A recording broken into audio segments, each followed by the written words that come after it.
कहा जाता है कि ब्रह्मांड के आरंभ से पहले केवल एक महान शून्य था। न दिन था, न रात, न पृथ्वी, न आकाश, न जल, न अग्नि, न वायु। बस एक अनंत, गहन, अधोमुखी मौन था। उसी अदृश्य मौन में एक चेतना थी, एक असीम सत्ता, शिव। वे न जन्म लेते हैं, न मरते हैं। वे समय के बाहर हैं, फिर भी समय का संचालन उन्हीं के द्वारा होता है। उनका न कोई आदि है, न अंत। जब सृष्टि का निर्माण होता है तो वे मौन साक्षी बने रहते हैं। जब उसका पालन होता है तो वह शक्ति उन्हें धारण किए रहती है, और जब संहार का समय आता है तब वही शिव तांडव करते हैं। लेकिन शिव की कथा केवल एक देवता की कथा नहीं है। यह प्रेम की भी कथा है, तपस्या की भी, न्याय की भी, त्याग की भी, और मनुष्य के भीतर बसे उस संघर्ष की भी, जिसमें अहंकार और विनम्रता, मोह और वैराग्य, क्रोध और करुणा निरंतर लड़ते रहते हैं। शिव की महिमा इसीलिए इतनी महान है क्योंकि वे केवल पूजे नहीं जाते, वे समझे भी जाते हैं, जिए भी जाते हैं। कैलाश पर शिव समाधि में लीन रहते थे। उनके लिए न राजमहल का आकर्षण था, न आभूषणों का लोभ। वे श्मशान में भी उतने ही शांत रहते थे जितने हिमालय के शिखर पर। भूत, प्रेत, योगी, सिद्ध, गण सब उनके चरणों में स्थान पाते थे। उनके दरबार में ऊंच नीच का कोई भेद नहीं था। देवता भी आते थे और वे जीव भी जिन्हें दुनिया ने ठुकरा दिया था। शायद इसीलिए उन्हें भोलेनाथ कहा गया, जो सरल हैं, निष्कपट हैं और जिसके हृदय में छल नहीं। एक समय प्रजापति दक्ष ने अपनी पुत्री सती का विवाह शिव से किया। सती शिव से गहरा प्रेम करती थी।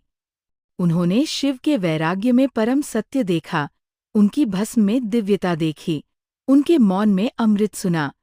पर दक्ष को ये विवाह कभी पूरी तरह स्वीकार नहीं हुआ। उसे लगता था कि उसका दामाद किसी राजा की तरह नहीं, बल्कि एक विरक्त योगी की तरह रहता है। वह शिव के वास्तविक स्वरूप को पहचान नहीं पाया। उसके मन में अहंकार का अंधकार था। समय बीता। एक दिन दक्ष ने एक महान यज्ञ का आयोजन किया। सभी देवताओं, ऋषियों और राजाओं को निमंत्रण भेजा गया, पर शिव और सती को नहीं बुलाया गया। सती ने जब ये सुना तो उनका मन विचलित हो उठा। वे अपने पिता के घर जाना चाहती थी। शिव ने उन्हें समझाया, जहाँ सम्मान न हो वहाँ जाना उचित नहीं। निमंत्रण बिना जाना हृदय को पीड़ा देता है। पर पुत्री का मन पिता के घर की ओर खिंच गया। सती ने सोचा, पिता का घर है, वहां जाने के लिए निमंत्रण कैसा? वे चली गईं। जब सती यज्ञ में पहुंची तो वहां उनका स्वागत नहीं हुआ। दक्ष ने शिव का अपमान किया। सभा में बैठे अनेक लोग मौन रहे। कुछ ने दृष्टि फेर ली, कुछ ने भीतर ही भीतर दुख अनुभव किया, पर किसी ने उस अपमान को रोकने का साहस नहीं किया। सती का हृदय जल उठा। उन्होंने अनुभव किया कि जिस देह को उन्होंने दक्ष के घर जन्म लेकर पाया, वही आज उनके आराध्य के अपमान का कारण बनी है। उन्होंने सभा के बीच खड़े होकर कहा, जिस पिता ने मेरे प्रभु का अपमान किया है, उस पिता की पुत्री कहलाना भी मेरे लिए लज्जा का विषय है। मैं इस देह का त्याग करती हूँ। और योगाग्नि में स्वयं को समर्पित कर दिया। जब ये समाचार कैलाश पहुंचा तो शिव का मौन टूट गया। उनकी आंखों में क्रोध की ज्वाला उठी, पर वह क्रोध निजी अपमान का नहीं था। वो धर्म के अपमान का था, प्रेम की हत्या का था, सत्य के तिरस्कार का था। उन्होंने अपनी जटाएं पृथ्वी पर पटकीं और उसी ज्वाला से वीरभद्र तथा भद्रकाली प्रकट हुए। जाओ, शिव ने कहा, और उस अधर्म का अंत करो। वीरभद्र यज्ञ स्थल पर पहुंचे। वहां तूफान उठ खड़ा हुआ। अग्नि डगमगाने लगी। देवता कांप उठे। ऋत्विजों के मंत्र बिखर गए। वीरभद्र ने दक्ष के यज्ञ को नष्ट कर दिया और उसका अभिमान धूल में मिला दिया। जब क्रोध शांत हुआ तब शिव स्वयं वहां पहुंचे। उन्होंने सती के विहीन उस स्थल को देखा जहां प्रेम का दीप बुझ चुका था। उस क्षण शिव संहारक नहीं, एक शोकाकुल पति थे। उन्होंने सती के शरीर को उठाया और ब्रह्मांड में विचरण करने लगे। सृष्टि का संतुलन डगमगाने लगा। तब विष्णु ने अपने सुदर्शन चक्र से सती के शरीर के अंग अलग अलग स्थानों पर गिराए, जो आगे चलकर शक्तिपीठ कहलाए। शिव अंततः कैलाश लौटे, पर उनका हृदय एक लंबे मौन में डूब गया। युग बदले, सती ने पुनर्जन्म लिया, हिमालय के घर पार्वती के रूप में। बचपन से ही पार्वती के मन में एक अद्भुत शांति थी। वे पर्वतों से बात करती, नदियों की ध्वनि सुनती, आकाश की ओर देर तक देखा करती। ऋषियों ने भविष्यवाणी की कि वे शिव की अर्धांगिनी बनेंगी। जब पार्वती युवा हुई, तब उन्होंने शिव को ही अपने पति के रूप में पाने का संकल्प लिया।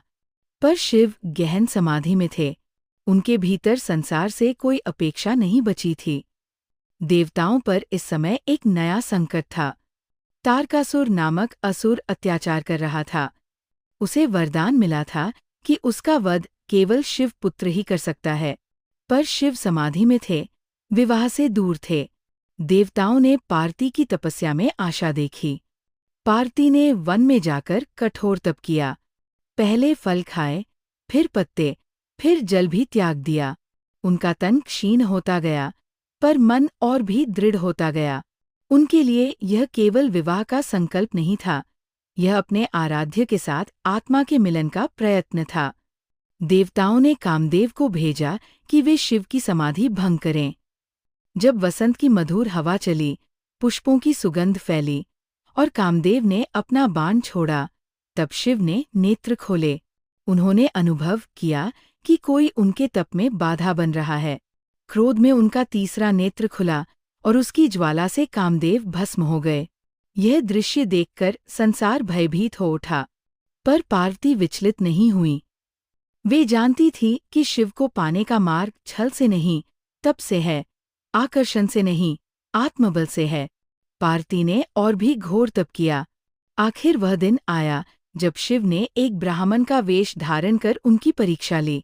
उन्होंने पार्वती से कहा, तुम किसके लिए ये तप कर रही हो?